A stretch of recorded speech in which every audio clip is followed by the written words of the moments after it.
சென்னையில் மீண்டும் double decker பேருந்து சேவையை முதல்வர் மு க ஸ்டாலின் தொடக்கி வைத்தார்.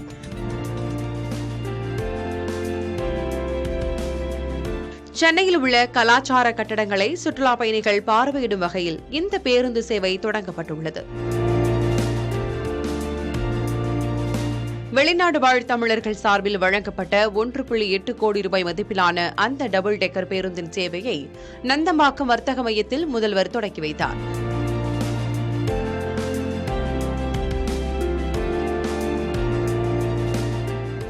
சுற்றுலாத்துறை தலைமை அலுவலகத்திலிருந்து LIC, துறைமுகம் உள்ளிட்ட பகுதிகளுக்கு இந்த பேருந்து இயக்கப்பட உள்ளது.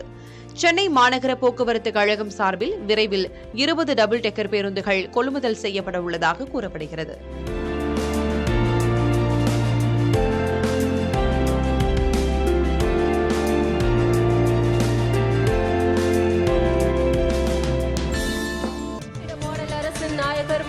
தமிழ்நாட்டின் முதலமைச்சர் அவர்களை உங்களின் பலத்த கரவொலியுடன் வருக வருக என அன்புடன் வரவேற்கிறோம். மக்கள் வாழத்தகுந்த மிகச்சிறந்த நகரங்களுக்கான பட்டியலில் தமிழ்நாட்டு நகரங்களும் இடம்பெற வேண்டும் என்பதே தனது பெருங்கனவு என முதல்வர் மு க ஸ்டாலின் தெரிவித்துள்ளார். சென்னையில் நடைபெற்ற அயலக தமிழர் தின விழாவில் பங்கேற்ற முதல்வர் ஆஸ்திரேலியாவைச் சேர்ந்த அண்ணாமலை மகிழ்நனுக்கு தமிழ் மாமணி விருதை வழங்கினார்.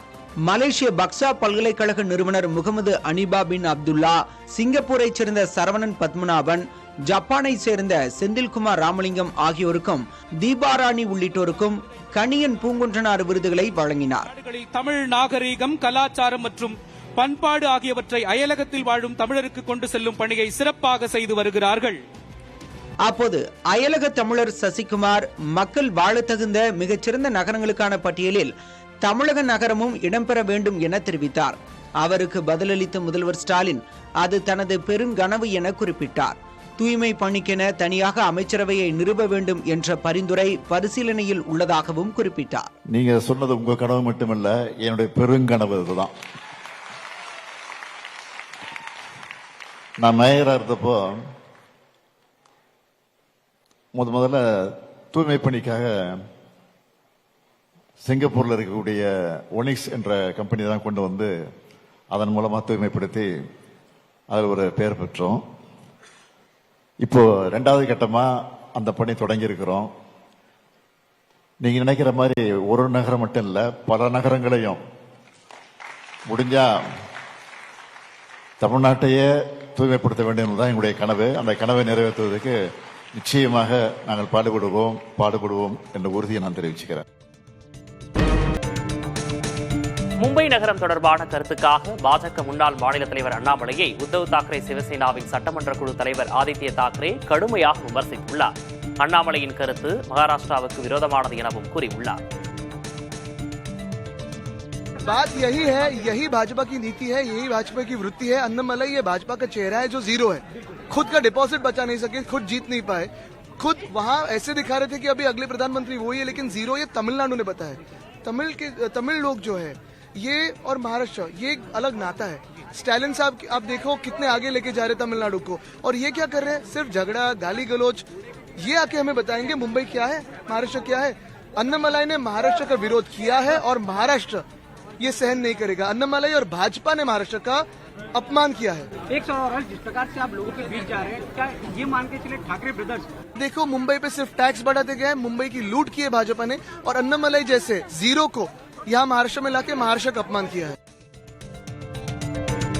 ராஜ் தாக்கரேவின் கோபத்தை சம்பாதித்ததில் பெருமை கொள்வதாக பாஜக மாநில முன்னாள் தலைவர் அண்ணாமலை தெரிவித்துள்ளார். சென்னை விமான நிலையத்தில் செய்தியாளர்களிடம் பேசிய அவர், தாக்கரே சகோதரர்களின் மிரட்டல்களுக்கு பயப்படும் நபர் தான் இல்லை என குறிப்பிட்டுள்ளார். அப்பா படிச்சது 10வது, அம்மா படிச்சது 6வது, எல்லாம் இத்தனை நாளாக ஆடு மாடு தான் மேய்ச்சிட்டு இருந்தாங்க. இப்போ உடம்பு சரியில்லை, ஆடு மாடு மேய்க்கிறதுல அந்த ஆடு மாட்டை நான் மேய்க்கிறேன். இன்னைக்கு தாக்கரே நேற்று கூட்டம் போட்டு ஆயிரக்கணக்கான நபர்களை போட்டு அந்த ராஜ் தாக்கரே, உத்தவ் தாக்கரே, ஆதித்ய தாக்கரே மேடை போட்டு என்னைய அங்கிருந்து திட்டுறானுங்க. அந்த அளவுக்கு நான் வளர்ந்துட்டேன்னா, அந்த அளவுக்கு ஒரு விவசாயினுடைய பையன் இன்னைக்கு மும்பையில் அவனுக்கு கூட்டம் போட்டு திட்டுற அளவுக்கு நான் உயர்ந்துட்டேனான்னு தெரியல. அதனால இந்த பாலா சாஹேப் தாக்கரே அவர்கள் மீது மிகப்பெரிய மரியாதை நான் வைத்திருக்கின்றேன். இன்னைக்கு தாக்கரேவோட சிவசேனா அவங்களுடைய பத்திரிகை நம்ம முரசொலி மாதிரி சாம்லான்னு ஒன்று வச்சிருக்கானுங்க. அதில் எழுதியிருக்கானுங்க, மும்பைக்குள்ள வந்தால் என் காலை வெட்டுவேன், இங்க் அடிப்பேன். நான் மும்பைக்கு வரத்தான் போகிறேன், நீ இங்க் அடிச்சு பாரு, காலை வெட்டி பாரு, அதெல்லாம் ரெண்டோட பார்த்துடலாம். அதனால் இந்த மிரட்டல் உருட்டுருக்கெல்லாம் நான் பயந்துருந்தா ஊரில் உட்காந்து என் கிராமத்துக்குள்ள சொந்த ஊரில் தான் இருக்கணும். மும்பை, மகாராஷ்டிரா குறித்து பேசும் அண்ணாமலைக்கு தமிழ்நாட்டை பற்றி அறிவுபூர்வமாகவும் ஆக்கப்பூர்வமாகவும் பேச தெரியாது என காங்கிரஸ் மாநில தலைவர் செல்லப்பெருந்தகை குற்றம் சாட்டியுள்ளார்.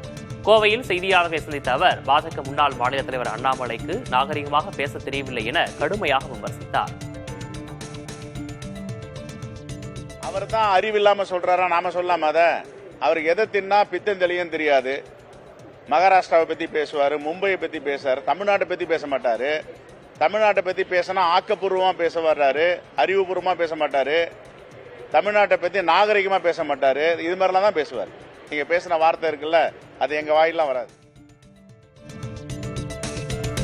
காங்கிரஸ் நிர்வாகிகள் இனிமேல் கூட்டணி குறித்து பொதுவெளியில் பேச மாட்டார்கள் என அக்கட்சியின் மாநில தலைவர் செல்லப்பெருந்தகை உறுதிபட தெரிவித்துள்ளார். கோவையில் செய்தியாளர்களை சந்தித்த அவர் அறிவுறுத்தலை மீறி கட்சி நிர்வாகிகள் யாரும் குந்தகம் விளைவிக்கும் வகையில் பேசவில்லை என்றும் இனிமேல் அது நடக்காது எனவும் தெரிவித்தார். அவங்க கருத்தை சொல்றாங்க. நான் ஏற்கனவே சொன்ன பொது வெளியில் பேசுவதை தவிர்க்க வேண்டும் பல முறை சொல்லிட்டேன். அப்படிலாம் குந்தகம் விளைவிக்கிற மாதிரி பேசல. இப்ப இனிமேல் பேச மாட்டாங்க. சரிங்களா சார்? இனிமேல் பேச மாட்டாங்க சொல்றேன்ல.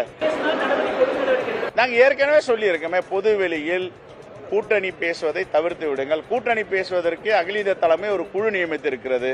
அந்த குழு தான் நேரடியாக சென்று பேசிக் கொண்டிருக்கிறது. ஆட்சியில் பங்கு விவகாரத்தில் அமைச்சர் ஐ பெரியசாமியின் கருத்துக்கு பதிலளித்த காங்கிரஸ் மாநில தலைவர் செல்லப்பெருந்தகைக்கு அக்கட்சியின் விருதுநகர் எம்பி மாணிக்கம் தாகூர் பாராட்டு தெரிவித்துள்ளார். இது தொடர்பாக சமூக வலைதளத்தில் பதிவிட்டுள்ள அவர் சூப்பர் அண்ணா என குறிப்பிட்டு செல்லப்பெருந்தகையை பாராட்டியுள்ளார்.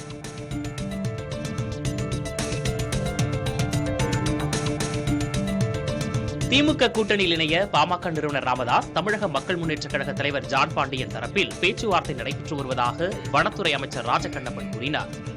பரமக்குடியில் செய்தியாளர்களை சந்தித்த அவர் மதிமுக இந்த முறையும் திமுகவின் உதயசூரியன் சின்னத்திலேயே போட்டியிடும் என்று கூறினார். காங்கிரஸ் கேட்ட தொகுதிகளை கொடுத்து விட்டதாகவும் மேலும் கேட்டால் கொடுப்பது முதல்வர் ஸ்டாலின் இஷ்டம் என்றும் இந்த மாத இறுதிக்குள் திமுக கூட்டணி முடிவாகும் என்றும் ராஜகண்ணப்பன் கூறினார். விடுதலை சிறுத்தைகளாக இருந்தாலும் சரி, முஸ்லீம் லீகாக இருந்தாலும் சரி, மற்ற கட்சிகளாக இருந்தாலும் சரி, நம்முடைய மதிமுக பெரும்பாலும் உதயசூரியன் நிற்பாங்க. மற்ற முஸ்லீம் லீக்கும் உதயசூரியன் சிறுத்தை அவங்க சின்ன பான சின்ன ராமதாஸ் அவர் வந்திருக்காரு. இப்போ ராமதாஸ் இன்னும் பேசிக்கிட்டு இருக்காரு. அப்புறம் ஜான் பாண்டியன் வந்துக்கிட்டு இருக்காரு. இப்படி பல பேர் வர்றாங்க. எப்போங்கிறது இந்த மாதம் இன்னும் இறுதியில் தான் முடிவாகும். ஆகவே தலைவர் யாரை கையை காட்டுறாரோ அவங்களுக்கு நம்ம வேலை செய்யலாம். திமுகவுடன் கூட்டணி பேச்சுவார்த்தையா என்பது குறித்த கேள்விக்கு பாமக நிறுவனர் ராமதாஸ் பதிலளித்துள்ளார். சென்னை கோட்டூர்புரம் இல்லத்தில் இருந்து மருத்துவ சிகிச்சைக்காக சென்ற அவர் செய்தியாளர்களை சந்தித்து பேசினார். அப்போது திமுகவுடன் பாமக கூட்டணி பேச்சுவார்த்தை நடத்துவதாக அமைச்சர் ராஜகண்ணப்பன் பேசியது குறித்த கேள்விக்கு பதிலளித்தார். தேர்தல் நேரத்தில் எதையும் உறுதியாக சொல்ல முடியாது என ராமதாஸ் பதிலளித்துள்ளார்.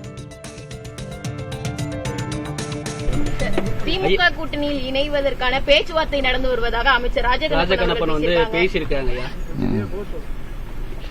தேர்தல் நேரத்தில் பலவிதமான யோகங்கள், பலவிதமான பேச்சுக்கள், உண்மையும் இருக்கும், பொய்யும் இருக்கும். உங்களுடைய விருப்பம் என்ன ஐயா? நீங்க முடிவு எடுத்துட்டீங்களா? தேசிய ஜனநாயக கூட்டணியில இல்ல அப்படின்ற முடிவு எடுத்துட்டீங்களா? இது இன்னும் முடிவு எடுக்கல. முடிவு எடுப்போம். நாட்கள் வேகமாக போய்கொண்டிருக்கிறது. முடிவு எடுப்போம். இந்த தேர்தல் நேரத்தில் எதுவும் நடக்கலாம், நடக்காமலும் போகலாம். இப்போ தேர்தல் நேரத்தில் இதெல்லாம் நம்ம உறுதிப்பட சொல்ல முடியாது. ஆனா பரிசீலிக்கிறதுக்கான வாய்ப்பு இருக்குங்களா? பரிசீலிப்பதற்கு வாய்ப்பு இருக்கா கூட்டணிக்கு திமுகவுடன்? நான் அப்புறம் சொல்றேன். திருச்சி மாவட்டத்தில் காலை முதல் விட்டுவிட்டு சாரல் மழையும் சிறிது நேரம் கனமழையும் பெய்தது. மழையால் மிகவும் குளிர்ந்த காலநிலை காணப்பட்டது.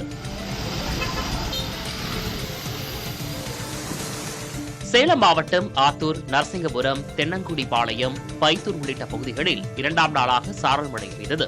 கடும் குளிரும் நிலவுவதால் பொதுமக்கள் சிரமம் அடைந்தனர். கிருஷ்ணகிரி, காவேரிப்பட்டினம், பர்கூர், வேப்பனஹள்ளி என மாவட்டத்தின் பல்வேறு இடங்களில் பரவலாக மழை பெய்தது. மாவட்டத்தில் ஏற்கனவே கடும் குளிர் நிலவும் நிலையில் மழையும் பெய்ததால் பொதுமக்கள் சிரமமடைந்தனர். சென்னையில் ஆபரண தங்கத்தின் விலை கிராமுக்கு 220 ரூபாய் உயர்ந்து 13,120 ரூபாய்க்கு விற்பனையாகிறது. ஒரு சவரன் தங்கம் 1,760 ரூபாய் விலை உயர்ந்து 1,04,960 ரூபாய்க்கு விற்பனை செய்யப்படுகிறது.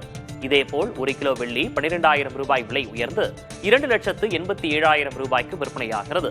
1 கிராம் வெள்ளி 12 ரூபாய் விலை உயர்ந்து 287 ரூபாய்க்கு விற்பனை செய்யப்படுகிறது.